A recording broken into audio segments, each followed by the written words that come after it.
आइए आज के वचन में जाएंगे। आज का वचन है बुलाए और चुने, बुलाए हुए और चुने हुए। मत्ती उसका 22:1-14 पढ़ेंगे। यीशु फिर उनसे दृष्टांत में कहने लगा, स्वर्ग का राज्य उस राजा के समान है जिसने अपने पुत्र का विवाह किया, और उसने अपने दासों को भेजा कि निमंत्रित लोगों को विवाह के भोज में बुलाएं, परंतु उन्होंने आना न चाहा।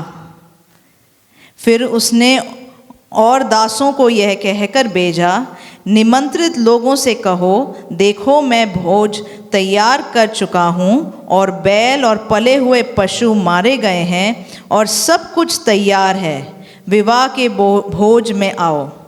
परंतु वे अपेक्षा करके चल दिए, कोई अपने खेत को, कोई अपने व्यापार को। अन्य लोग न जो बच रहे थे उसके दासों को पकड़कर उनका अनादर किया और मार डाला। आज के समय में परमेश्वर अपने दासों को लोगों को बचाने के लिए परमेश्वर के राज्य में बुलाने के लिए भेजता है। कुछ लोग अपने ज़िंदगी में बिज़ी हैं, कोई अपनी आशीषों में बिज़ी हैं, कोई अपने खेत में, अपने बिजनेस में, अपनी शादी में बिज़ी हैं। अलग अलग लोग अपने अपने कामों में बिज़ी हैं।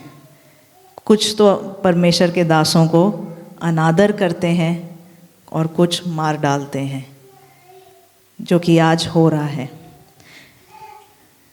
अन्य लोगों ने जो बच रहे थे उसके दासों को पकड़कर उनका अनादर किया और मार डाला।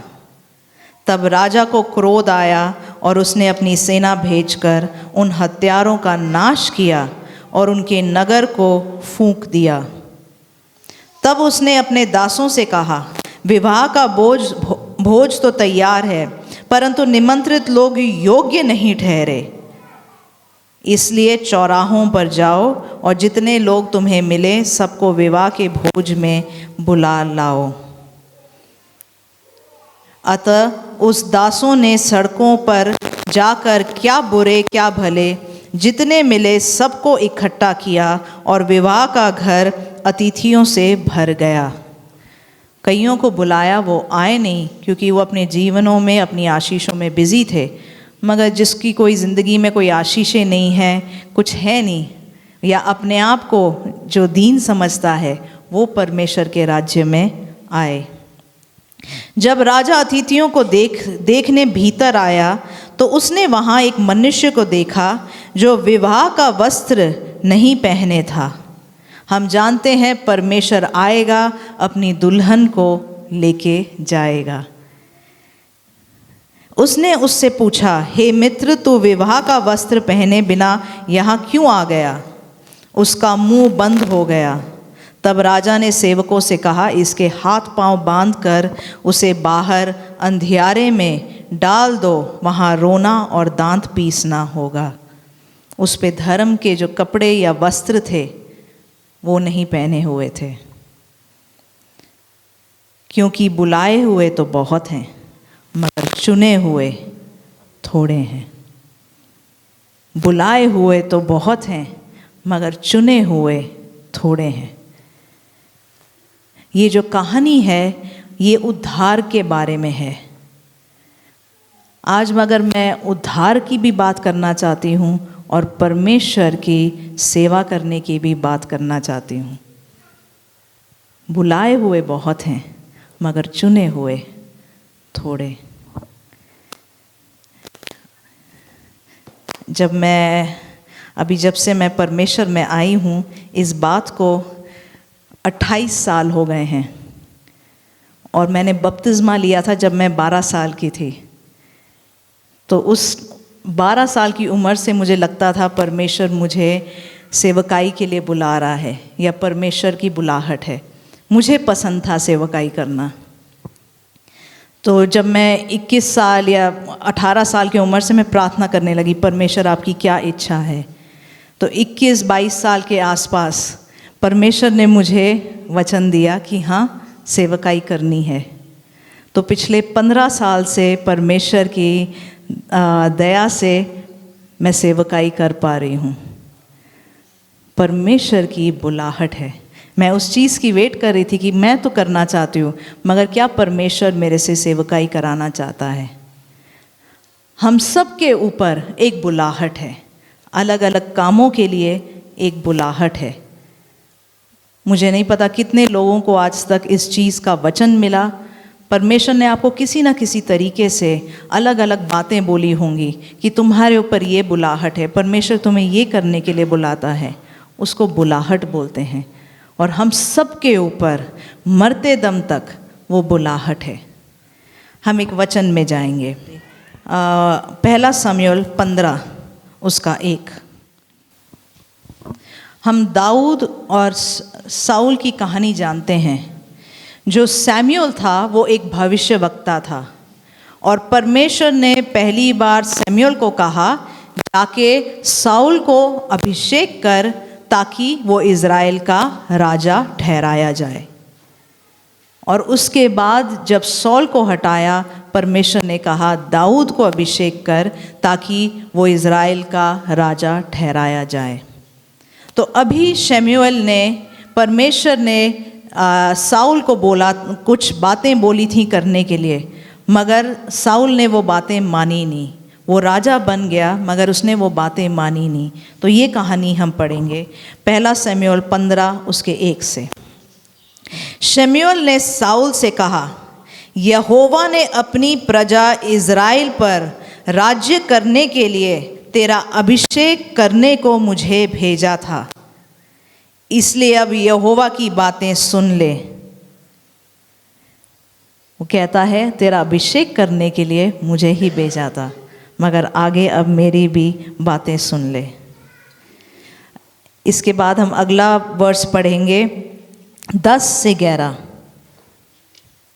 तब यहोवा का ये वचन शमूएल के पास पहुंचा, मैं शाऊल को राजा बना के पछताता हूँ, क्योंकि उसने मेरे पीछे चलना छोड़ दिया और मेरी आज्ञाओं का पालन नहीं किया। तब शमूएल का क्रोध भड़का और वह रात भर यहोवा की दोहाई देता रहा। यहाँ पर ऐसा कहता है कि परमेश्वर ने शमूएल से बात करी कि सौल ने उसकी बात नहीं मानी। मैंने उसको चुना, मैंने उसको क्या करना है वो भी बोला, मगर उसने मेरी बात नहीं मानी। इस वजह से शमूएल भविष्यवक्ता को गुस्सा आया। 17 से पढ़ेंगे। शमूएल ने कहा, जब तू अपनी दृष्टि में छोटा था तब क्या तू इज़राइली गोत्रों का प्रधान न हो गया? और क्या यहोवा ने इज़राइल पर राज्य करने को तेरा अभिषेक नहीं किया? जब शमूएल शाऊल को बुलाने आया राजा बनाने के लिए, तब शाऊल अपने आप को एक बड़ा दीन आदमी था। वो अपने आप को कोई महान नहीं समझता था, और तब परमेश्वर ने उसको चुना और बोला मैं तुझे राजा बनाऊंगा, और यहोवा ने तुझे एक विशेष कार्य करने को भेजा और कहा, जाकर उन पापी अमालेकियों को सत्यानाश कर, और जब तक वे मिट ना जाए तब तक उनसे लड़ता रहे। फिर तूने किस लिए यहोवा की यह बात टाल कर लूट पर टूट के वह काम किया जो यहोवा की दृष्टि में बुरा है? शाऊल ने शमूएल से कहा, निस्संदेह मैंने यहोवा की बात मानकर जिधर यहोवा ने मुझे भेजा उधर चला और अमेलियों के राजा को ले आया हूँ और अमेलियों का सत्यानाश किया है। कहते हैं परमेश्वर ने मुझे सेवकाई में बुलाया, मैं सेवकाई मैंने करी।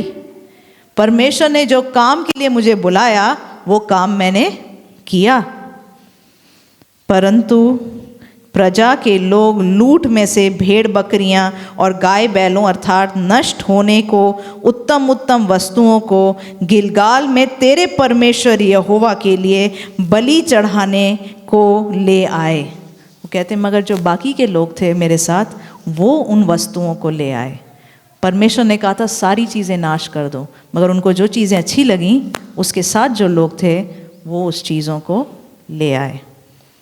शमूएल ने कहा, क्या यहोवा होम बलि और मेल बलि से उतना प्रसन्न होता है जितना कि अपनी बात के माने जाने से प्रसन्न होता है।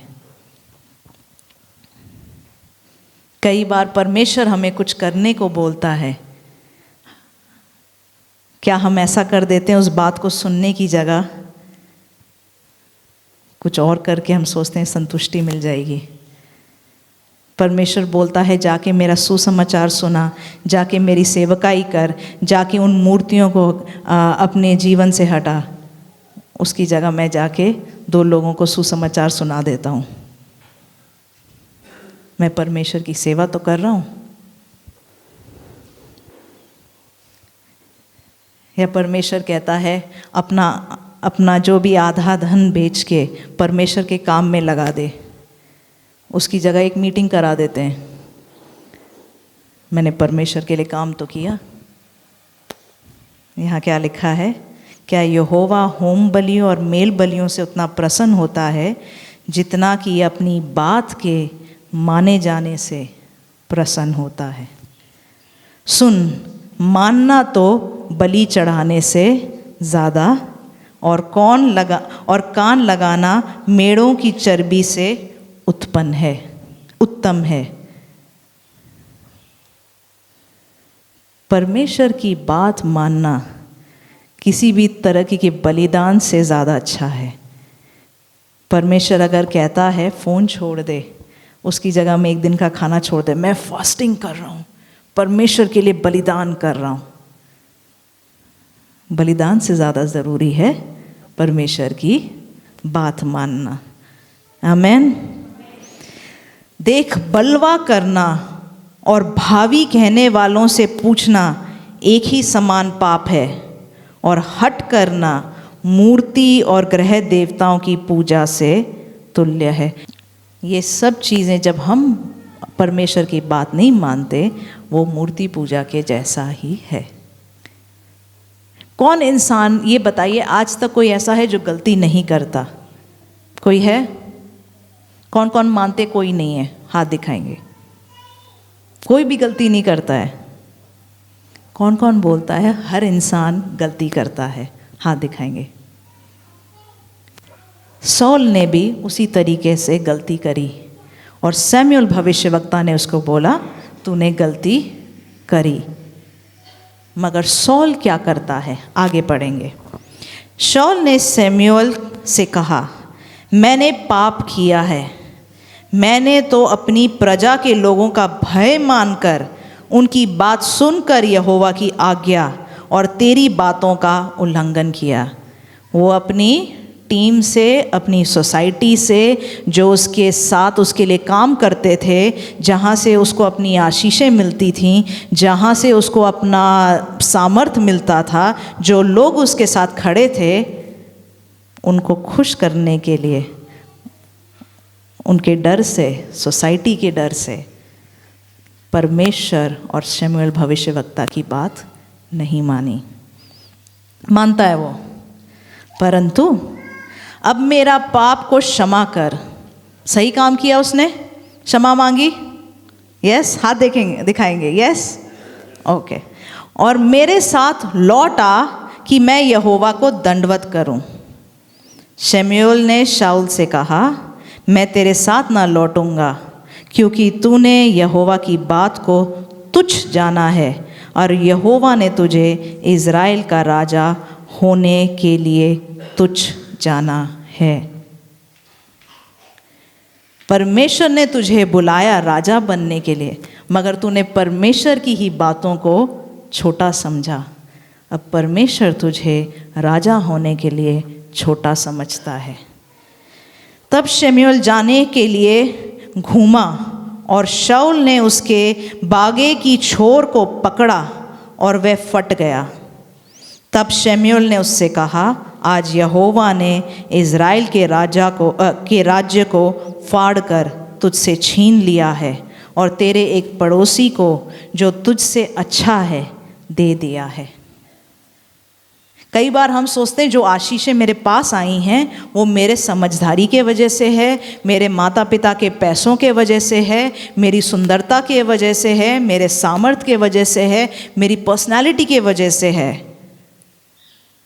इसलिए हम परमेश्वर की बातों को छोटी समझते हैं, मगर जब परमेश्वर ये छीन लेता है हम समझते हैं ये आशीषें कहाँ से आई थी। आगे पढ़ेंगे हम। और जो इज़राइल का बलमूल है वह ना तो झूठ बोलता है और न पछताता है, क्योंकि वह मनुष्य नहीं कि पछताए। उसने कहा, मैंने तो पाप किया है, तो भी मेरे प्रजा के पुरनियों और इज़राइल के सामने मेरा आदर कर और मेरे साथ लौट कि मैं तेरे परमेश्वर यहोवा को दंडवत करूं।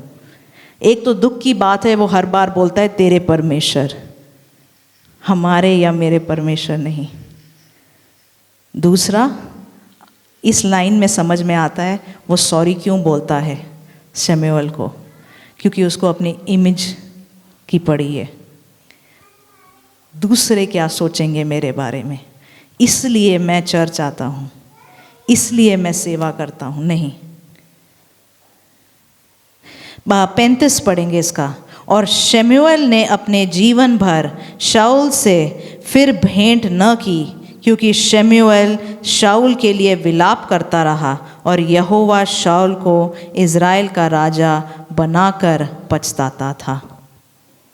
तो ये थी कहानी जिस तरीके से शाऊल की ज़िंदगी अंत हुई। इसके बाद मगर परमेश्वर ने एक और राजा चुना जिसका नाम था दाऊद। क्या दाऊद ने कोई गलती करी? कौन कौन बोलते हैं करी? ये बाइबल नॉलेज, बाइबल का टेस्ट भी हो रहा है बीच में। किस किस ने, कौन कौन कहते हैं दाऊद ने गलती करी? 5-6 लोग। बतशेबा का नाम सुना है, जो उसकी पत्नी नहीं थी। दाऊद ने उस लेडी के साथ पाप किया, व्यभिचार किया, और उसके पास भी परमेश्वर का भविष्यवक्ता गया। मगर दाऊद ने क्या कहा? परमेश्वर मुझे माफ़ कर। वचन कहता उसने सैक क्लॉथ पहना, उसने पछतावा किया, फिर भी उसका बेटा ले लिया गया। हमारी गलतियों के वजह से कई बार हमें वो भुगतना पड़ता है, मगर क्या दाऊद ने फिर परमेश्वर को छोड़ा? नहीं छोड़ा, क्योंकि वो सच में पछताया और परमेश्वर के पीछे चला। और परमेश्वर ने कहा, तेरे सिंहासन से तेरी जो आगे का जो फैमिली है, जनरेशन है, वो रहेगा। और यीशु मसीह दाऊद के परिवार में से आया। इसको सच्चा पछतावा बोलते हैं। अगर आप मुझसे पूछो, मुझे लगता है शायद दाऊद ने शाऊल से ज़्यादा बड़ा पाप किया, मगर पलट के कौन वापस आया? माफ़ी किसने मांगी? कौन सच में पछताया? बुलाए तो कई जाते हैं, चुने कुछ ही। आज परमेश्वर हमें जिन कामों के लिए बुलाता है, उस बुलाहट को हम चुनाव में बदल दें। नए नियम से एक कहानी देखेंगे, उससे पहले एक वचन देखेंगे, गलातियाँ 6:9। हम भले काम करने में साहस ना छोड़ें, क्योंकि यदि हम ढीले ना हों तो ठीक समय पर कटनी काटेंगे। हम भले काम करने में साहस ना छोड़ें, क्योंकि यदि हम ढीले ना हों तो ठीक समय पर कटनी काटेंगे। कई बार परमेश्वर के पीछे चलना एक बहुत लंबा प्रोसेस लगता है। हम सोचते हैं अगर परमेश्वर ने वायदा दिया कि तेरे पास घर होगा, तेरे पास पैसे होंगे, तूने जो उधार लिए हैं वो चुकाए जाएंगे, तेरे पास गाड़ी होगी, तेरी शादी होगी, तेरे बच्चे होंगे। हम कई बार सोचते हैं ये जो वायदे हैं ये ऐसे पूरे होने चाहिए।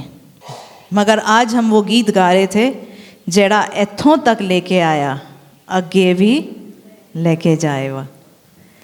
जो परमेश्वर आपको यहाँ तक लेके आया है वो आगे भी लेके जाएगा।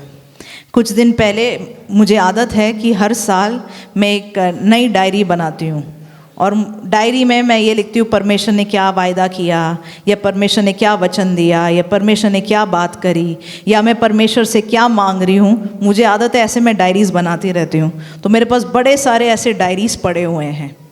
तो मैंने सपने में अपनी एक पहली डायरी जो मैंने बनाई थी, मैंने सपने में वो डायरी देखी, और अगले दिन या 1-2 दिन के बाद एकदम से मैंने वो डायरी मेरे सामने पड़ी हुई थी। तो मुझे लग रहा था शायद परमेश्वर देखने के लिए, याद करने के लिए कुछ कह रहा है। तो मैंने वो लाल डायरी को उठाया और उसमें मैं पढ़ रही थी, जिस साल मैं परमेश्वर के साथ सीरियसली परमेश्वर के पीछे चलने लगी, उस साल से मैंने बातें लिखने लगी थी कि परमेश्वर से मैंने क्या मांगा, परमेश्वर ने क्या कहा, क्या हुआ। तो उसमें मैंने एक लिस्ट बनाया था। मुझे 3 चीज़ें चाहिए थी, और ये बहुत साल पहले का डायरी है। तो उसमें एक चीज़ लिखा था मैंने कि मुझे एक स्टडी बाइबल चाहिए। एक स्टडी बाइबल उस वक्त 2000 रुपये के आसपास का था। एक मुझे वॉकमैन सीडी पता नहीं कितने लोगों को पता है, मेरी उम्र के आसपास के लोगों को पता होगा वॉकमैन सीडी। पहले तो क्या वॉकमैन पता है? कितने लोगों को वॉकमैन सुना है? ठीक है, वॉकमैन सीडी, जिस पे सीडी लगता है, आप चल के सुन सकते हैं, क्योंकि मुझे गीत सुनने का बड़ा शौक था। और तीसरा मैंने गिटार मांगा परमेश्वर से, क्योंकि ये तीनों चीज़ें खरीदने के पैसे नहीं थे मेरे पास। तो ये मैंने लिस्ट में लिखा हुआ था, परमेश्वर मुझे 3 चीज़ें चाहिए। तो जो गिटार था, मुझे शायद कुछ महीने के बाद, मेरा जब जन्मदिन था, मुझे वो गिफ्ट में मिला, मुझे गिटार मिल गया। दूसरा, फिर मैंने किसी को केरला में एक भविष्यवाणी का वचन दिया था, उसने मुझे वो बाइबल ला के दी। तीसरा जो वॉकमैन सीडी था वो मुझे मिला नहीं। मगर शादी के शायद 1 या 2 साल के बाद, मुझे याद नहीं है कौन सा, और पास्टर ने मुझे पूरा साउंड सिस्टम ला के दिया। मैंने कहा मुझे साउंड सिस्टम मैंने तो मांगा नहीं बर्थडे के लिए, क्योंकि तुम बोल रही थी। मैंने कहा मुझे तो याद नहीं है। मगर परमेश्वर कुछ चीज़ों को, हमें लगता है उस समय हमें नहीं मिला, परमेश्वर कुछ चीज़ों को भूलता नहीं है। मगर कई बार देर लग जाती है तो हम हार मान जाते हैं। कई ऐसे वायदे हैं, बातें जो मैंने उस डायरी में लिखी थी, अभी मैं 15-16 या पता नहीं कितने साल के बाद, शायद 15-16 साल के बाद, मैं उन चीज़ों को होता हुआ देख रही हूँ। हम जल्दी हार ना माने। परमेश्वर जब कुछ कहता है वो करता है। एक और अब कहानी देखेंगे नए नियम में। 2 ऐसे लोग जो बुलाए गए और उन्होंने क्या किया। यूहन्ना उसका 21 उसके 2 से 22 तक पढ़ेंगे।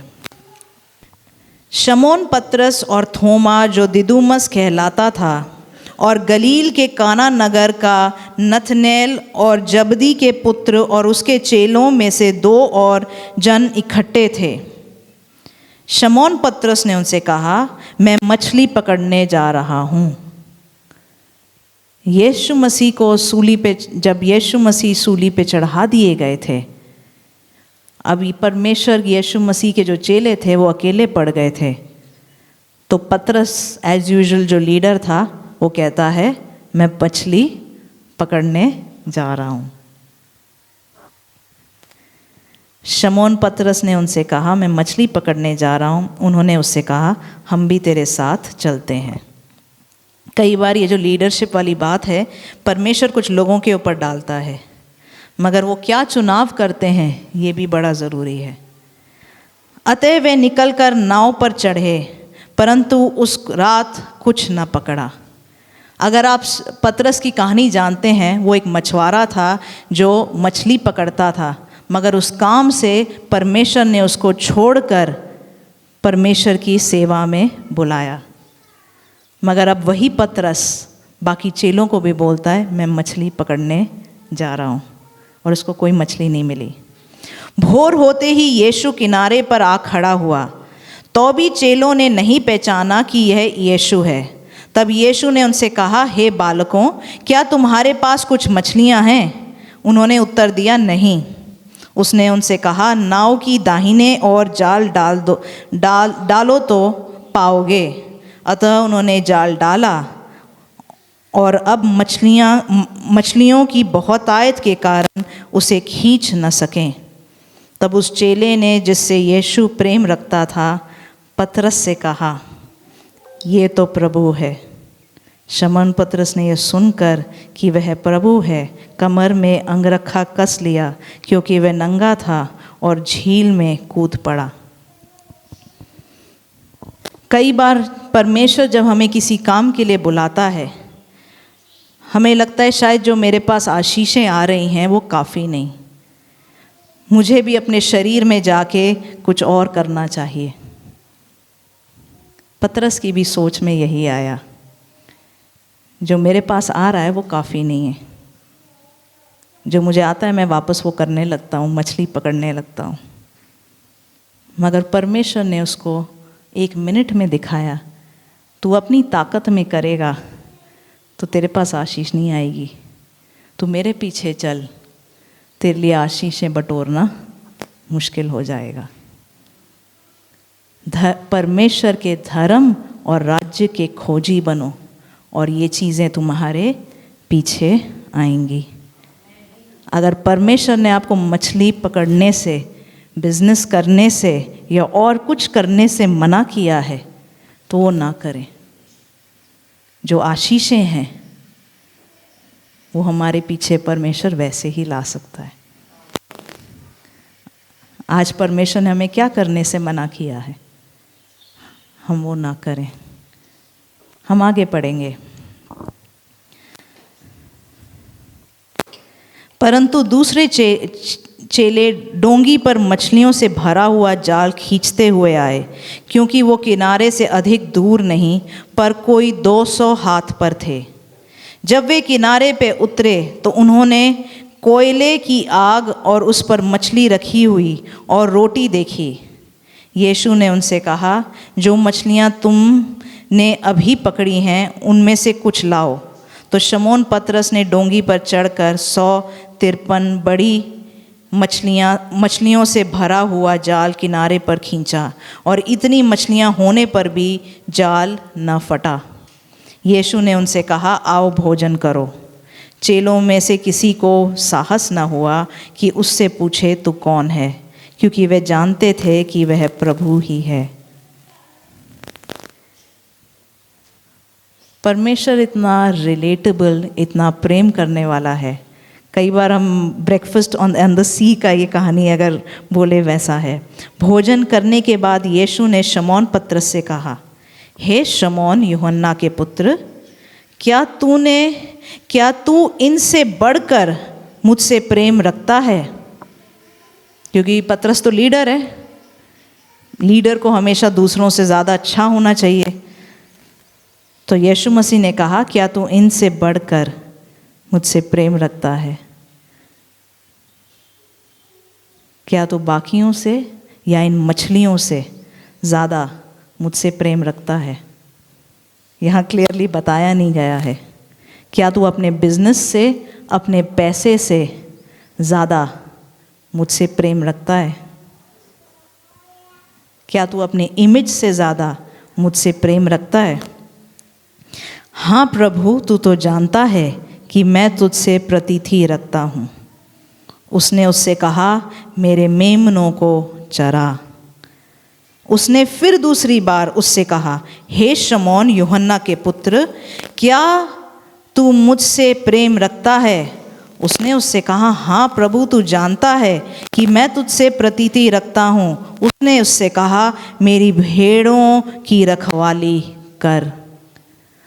अगर तू मुझसे प्यार करता है तो तू मेरी भेड़ों को देखेगा, तू मेरी भेड़ों का ख्याल रखेगा, तू मेरे लोगों का ख्याल रखेगा। जिस काम के लिए मैंने तुझे बुलाया तू वो करेगा, अगर तू मुझसे प्यार करता है।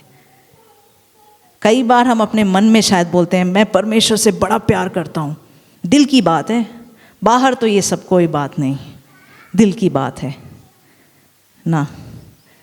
परमेश्वर कहते हैं, अगर तू मुझसे प्यार करता है, जिस काम के लिए मैंने तुझे बुलाया तो वो करेगा।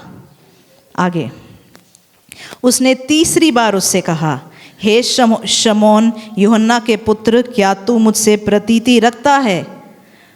पतरस उदास हुआ कि उसने उससे तीसरी बार ऐसा कहा, क्या तू मुझसे प्रतीति रखता है? और उसने कहा, हे प्रभु, तू तो सब कुछ जानता है, तू ये जानता है कि मैं तुझसे प्रतीति रखता हूँ। यीशु ने उससे कहा, मेरी भेड़ों को चरा। अगर परमेश्वर ने आपको परमेश्वर की सेवा के लिए बुलाया है तो आप जाकर बिजनेस या और कुछ नहीं कर सकते, तो आप परमेश्वर की भेड़ों को चराएंगे। आज परमेश्वर ने आपको किस काम के लिए बुलाया है, आप वही करेंगे अगर आप परमेश्वर से प्रेम करते हैं। मैं तुझसे सच सच कहता हूँ, जब तू जवान था तो अपनी कमर बांधकर जहाँ चाहता था वहाँ फिरता था, परंतु तू बूढ़ा होगा तो अपने हाथ फैलाएगा और दूसरे तेरी कमर बांधकर जहाँ तू न चाहेगा वहाँ तुझे ले जाएंगे। उसने इन बातों से संकेत किया कि पतरस कैसी मृत्यु से परमेश्वर की महिमा करेगा, और तब उसने उससे कहा, मेरे पीछे हो ले। परमेश्वर से हम कितना प्यार करते हैं। पतरस उस तरीके का मृत्यु मरने वाला था। यीशु मसीह के कई चेले, उन्होंने जो बोलते हैं अपने जीवन बलिदान कर दिए परमेश्वर के लिए। आज हम परमेश्वर से कितना प्यार करते हैं। हमारी ज़िंदगी में थोड़ी मुश्किलें आती हैं क्योंकि हम परमेश्वर के पीछे चल रहे हैं। शायद हमारा घर उतना सुंदर नहीं है, शायद मुझे जो बाइक चाहिए वो मेरे पास नहीं है, शायद जो मुझे शादी अभी तक मेरी हो जाती है अभी तक नहीं हुई है क्योंकि मुझे ऐसी लड़की चाहिए होगी जो परमेश्वर की सेवा करेगी। शायद ऐसी मुश्किलें पड़ रही हैं, मगर यही मुश्किलें परमेश्वर को महिमा देती हैं कि देख, इनकी ज़िंदगी में मुश्किलें हैं फिर भी ये मेरी महिमा करते हैं। आयूब के लिए भी परमेश्वर ने यही कहा। शैतान ने बोला, तूने तो इसकी इतनी आशीषें दे रखी हैं, वो इसलिए तेरी महिमा करता है। मगर आज हम ऐसा चर्च हैं, हमारी ज़िंदगी में इतनी मुश्किलें हैं फिर भी हम परमेश्वर की आराधना करते हैं। आमेन, आमेन। तो पतरस इस चीज़ का जो एक एग्जाम्पल था कि जब कोई गलती करता है मगर वो उससे फिर से मुड़ सकता है। एक का वचन पढ़ेंगे, लूका 22 उसका 31। शमौन, हे शमौन, देख, शैतान ने तुम लोगों को मांग लिया है कि गेहूं के समान फटके, परंतु मैंने तेरे लिए विनती की कि तेरा विश्वास जाता न रहे, और जब तू फिरे तो अपने भाइयों को स्थिर करना। यीशु मसीह क्रूस पे चढ़ाए जाने से पहले उसने कहा, शैतान का प्लान है तेरे को फटकेगा, तेरे को टेस्ट करेगा, तेरे को ट्राई करेगा, मगर मैंने तेरे लिए प्रार्थना करी, और जब तू लौटेगा, जब तू वापस आएगा, अकेले नहीं, अपने साथ अपने भाइयों को भी वापस लेके आ। जो कि पतरस ने किया, वो वापस आया, और उसके बाद हम जानते हैं उसने परमेश्वर के लिए कितने कितने बड़े काम किए। प्रेरितों के काम में लिखा है कि जब पेंतिकोस्त का दिन आया, पवित्र आत्मा इन सब के ऊपर आया। मगर नए नियम में ही इन 12 चेलों में एक और उदाहरण था। एक और चेला था जिसने गलती करी, और उसका नाम था यहूदा।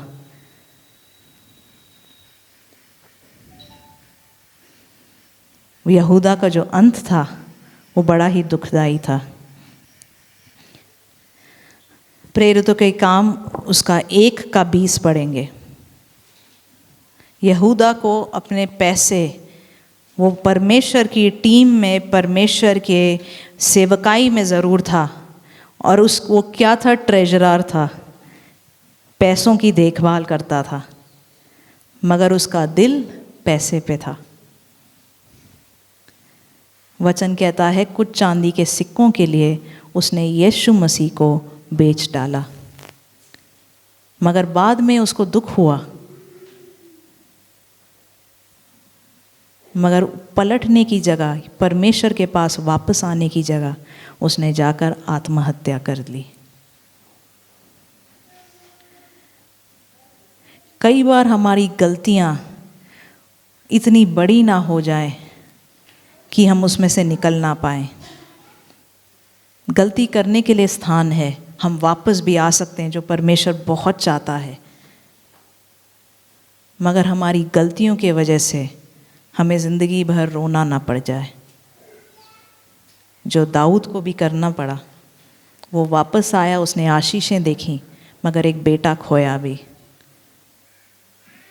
हम आज अगर उस गलती की राह में चल रहे हैं, शायद हमने परमेश्वर को एक बार नकार दिया, 2 बार नकार दिया, पतरस की तरह 3 बार नकार दिया, मगर आज परमेश्वर आपको उतनी ही बार पूछता है, क्या तू मुझसे प्यार करता है?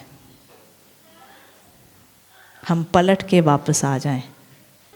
17 से, क्योंकि वे तो हम में, ये परमेश्वर के जो बाकी के चेले बैठे हुए थे, ये ऐसा बात बोलते हैं, क्योंकि वे तो हम में गिना गया और इस सेवकाई में सहभागी हुआ। 18, उसने अधर्म की कमाई से एक खेत मोल लिया और सिल के बल गिरा और उसका पेट फट गया और उसकी सब अंतड़ियां निकल पड़ीं। इस बात को यरूशलेम के सब रहने वाले जान गए, यहाँ तक कि उस खेत का नाम उनकी भाषा में हकलदमा अर्थात लहू का खेत पड़ गया। भजन संहिता में लिखा है, उसका घर उजड़ जाए और उसमें कोई न बसे और उसका पद कोई दूसरा ले ले। क्योंकि बुलाहट तो है, 12 लोगों के लिए काम तो है, काम तो उतना है, मगर उसका पद अब और कोई ले ले, उसका काम और कोई कर ले। ऐसा हमारी ज़िंदगी में कभी ना हो जाए। इस चीज़ की प्रार्थना मैं हमेशा करती हूँ। जैसे मैं आपको बोलती हूँ, परमेश्वर जब आप बेदारी भेजेंगे मुझे भी इस्तेमाल कीजिए। और मैं ऐसा कोई चीज़ छोड़ना नहीं चाहती जो परमेश्वर ने मेरे लिए रखा है। उसका पद कोई दूसरा ले ले। इसलिए जितने दिन तक प्रभु यीशु हमारे साथ आता जाता रहा, अर्थात यूहन्ना के बपतिस्मा से लेकर उसके हमारे पास से उठाए जाने तक जो लोग बराबर हमारे साथ रहे, उचित है कि उनमें से एक व्यक्ति हमारे साथ उसके जी उठने का गवाह हो जाए। ये जो चेले थे वो कह रहे थे कि हमारे साथ जो थे उसमें से हम एक को चुन लेते हैं ताकि यहूदा का जगह कोई और ले ले। उन्होंने किसी को चुना भी। कुछ लोग कहते हैं शायद वो हो सकता है, या उसके बाद जो आया पौलुस, जिसको परमेश्वर ने बड़ी रीति से इस्तेमाल किया। पौलुस एक ऐसा आदमी था जो अपनी जान देने को तैयार था परमेश्वर के काम के लिए। परमेश्वर ने उसको चुना। वो पहले गलत राह पे था, मगर परमेश्वर ने उसको चुना। आज ऐसी गलती हमारी ज़िंदगी में ना आए, ऐसी कोई बात हमारी ज़िंदगी में ना आए, क्योंकि परमेश्वर का काम परमेश्वर किसी और के द्वारा करा सकता है। मगर मैं उस जगह पे नहीं खड़ा होना चाहती कि जो चीज़ के लिए परमेश्वर मुझे बुलाया है, ये जो आशीष मेरे लिए रखी है, उसको मैं खो दूँ।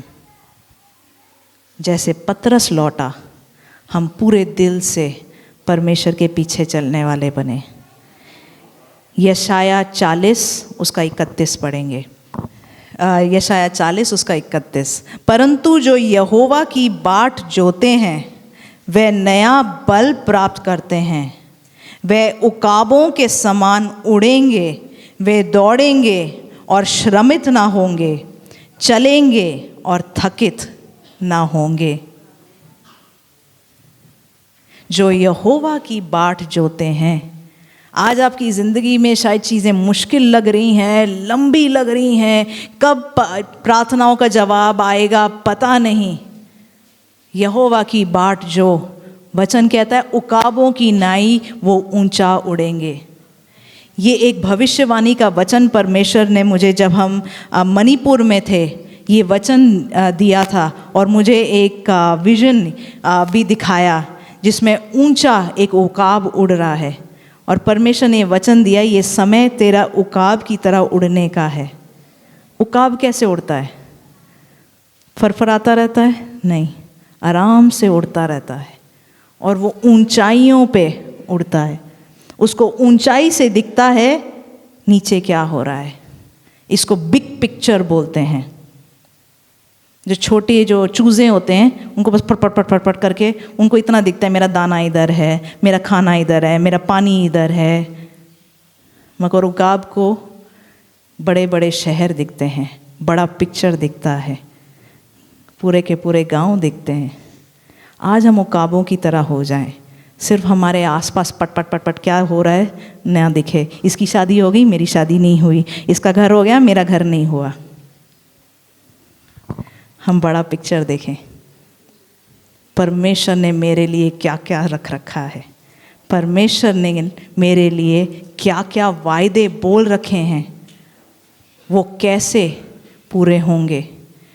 शायद मुझे बगल में नहीं दिख रहा, मगर ऊपर से दिख रहा है कि परमेश्वर पूरा करेगा। और अगर मैं थक गया हूँ, आज मैं परमेश्वर से मांगता हूँ, परमेश्वर के ऊपर निर्भर होऊंगा, क्योंकि उसके बाद लिखा है वो दौड़ेंगे और श्रमित ना होंगे, चलेंगे और थकित ना होंगे। हम अगर थक गए हैं, आज पवित्र आत्मा आपको उस तरीके से चलाने को तैयार है। आमीन। जेड़ा इथों तक लेके आया अगे भी लेके जावे। आमीन। आज जितनी आशीषों से अगर यहाँ बैठे हो, बाकी की चीज़ें भी वो लेके जावेगा। कितने लोग यहाँ पे उकाब बैठे हैं, मैं उनके मुंह से हालेलुया सुनना चाहती हूँ। हम उकाबों की तरह उड़ने वाले बने। आमीन।